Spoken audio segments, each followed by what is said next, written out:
Hello viewers, my name is Adam. And I'm Aaron. And this is Sticky Media Productions bringing you another movie review. Mortal Kombat!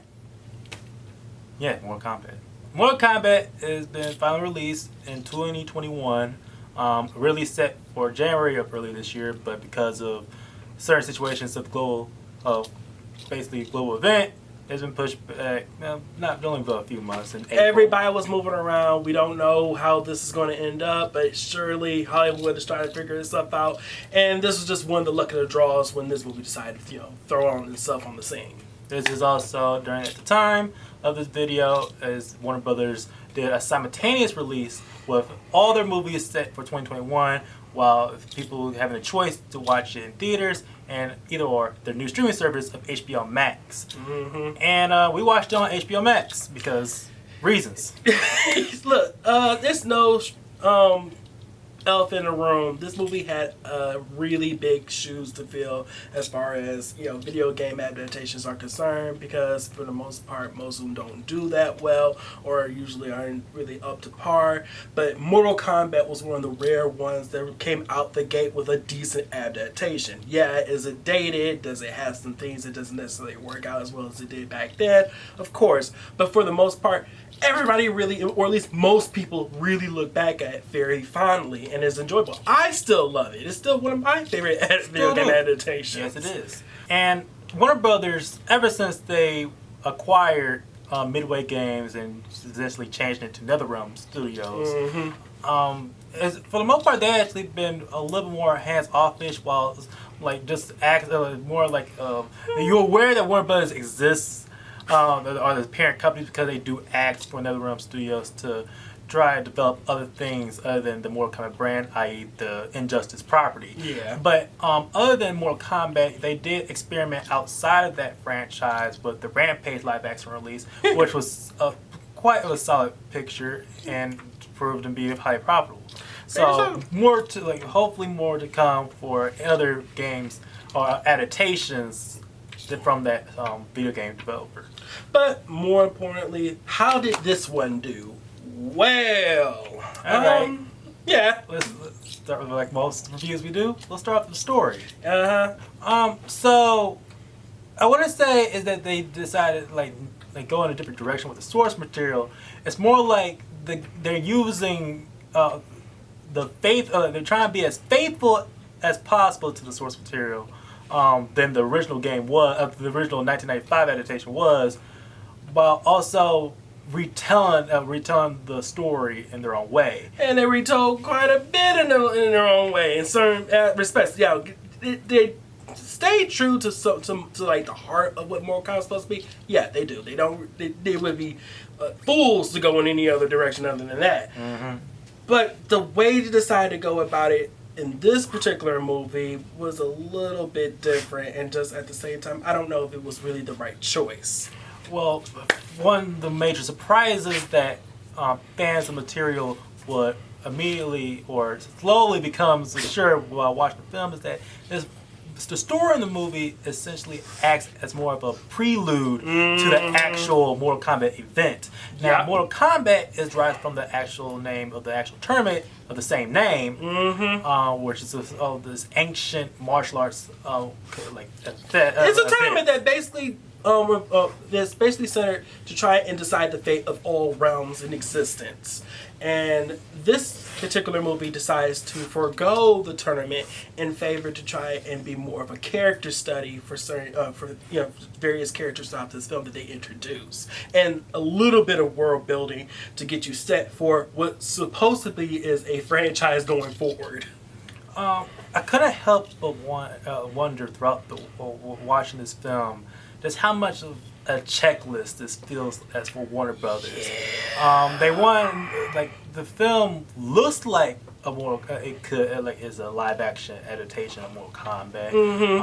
Well, with certain characters, half the characters essentially jumping off the screen from the video games more than the previous adaptations did. Probably to a detriment, to be honest, because some of them I'm going to have to say that it just felt as if it was really just paint by numbers, or it was just like more fan service than anything. Yeah, and we don't want to compare so much to the first live action adaptation of Mortal Kombat so much.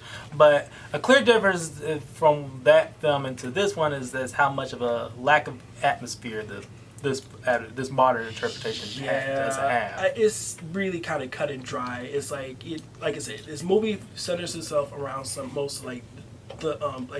characters it brings in from the mythos, but it does follow itself, or at least try to structure itself around this character named Cole Young, who supposedly have a family ties towards the tournament itself and certain characters that were involved in it. And he's, down on his luck MMA fighter that gets sucked into this crazy world of fighting and death and gore.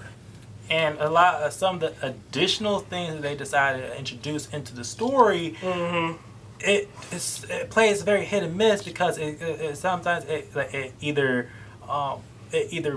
adds to the story for other characters, but also probably downplays them, depending on how you look at it.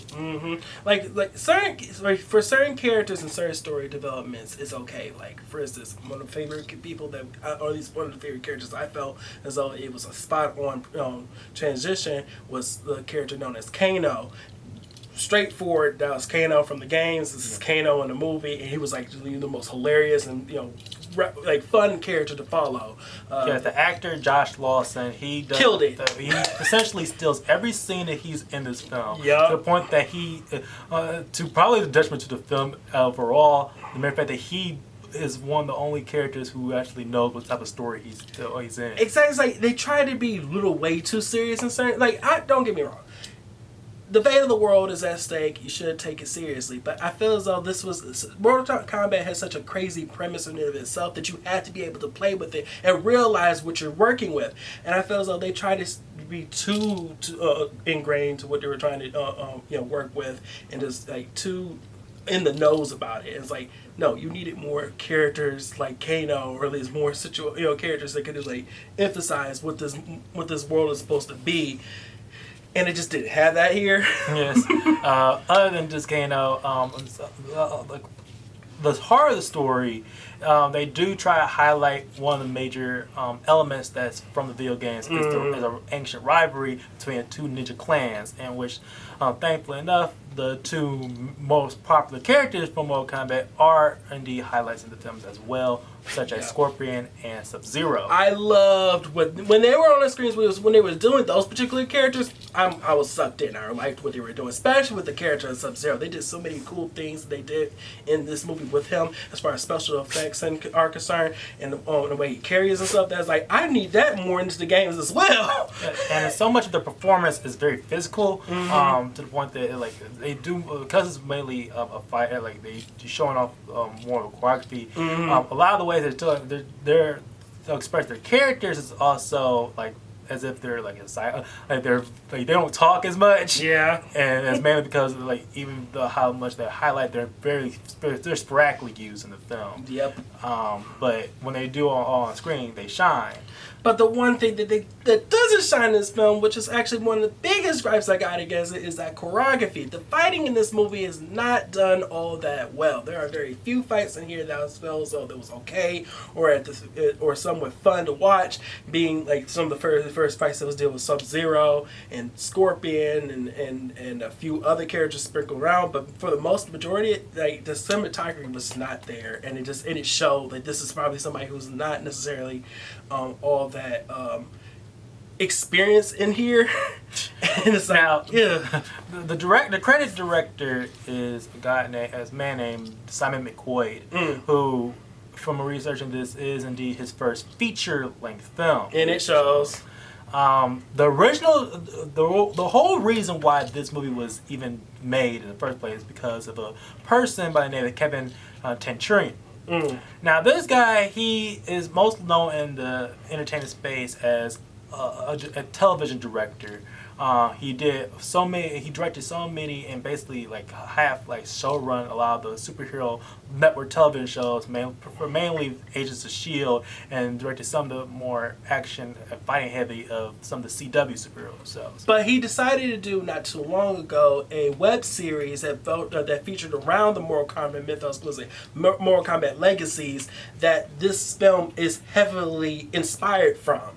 even that in itself, like he created a short film before that, like web series, that essentially gave Warner Brothers the confidence to even to push the franchise forward. But unfortunately, because of budget constraints, that original director fell through, fell off the project, and then came this guy. Exactly. And you know what? To be honest with you, it makes me mourn and wonder what this movie's could have been like if that original director had stayed on and actually finished his vision. I was not necessarily bored with this film, but I did see that I was able to sit down and critique it and actually see like this is somebody's very first work. It shows, and there's so many things they could have done better. Now they do one thing that the original 1995 adaptation couldn't do, is that they did provide it for R rating. Yeah, and they go hard with it as well. At least hard enough as that they didn't do in the first go around. There are plenty of fatalities, which is a staple of the Mortal Kombat franchise, or killing blows. That if you guys don't know what a fatality is, yeah, they work for when they actually do. But then there are certain ones that's like. Probably a bit too early for them to even shown. Exactly. And it's expressed through multiple different other characters in this film that I would say the whole reason why we're not diving that much into the actual other the video game characters that much, because half the cast doesn't work. Yeah. At all. Mm-hmm. And coming down forward, because this movie might have a sequel, but either they improve on the writing of those characters, the characters for the actors that they do have to express better in a sequel, or they can simply just recast them, because exactly so many of them, they don't have much of a presence at all. Nope. But at the end of the day, the movie it serves the purpose of getting the franchise, the new film franchise, Mortal Kombat, off the ground, and some very mixed results. And therefore, I'm going to give this just an okay movie. To be honest with you, I'm right there with you. But there we have it. That was our review for the Mortal Kombat 2021 film. Guys, if you like this particular episode, please like, share, and subscribe. Please hit that little bell down there for more notifications. I'm Aaron. I'm Adam. And see you guys later. All right, bye.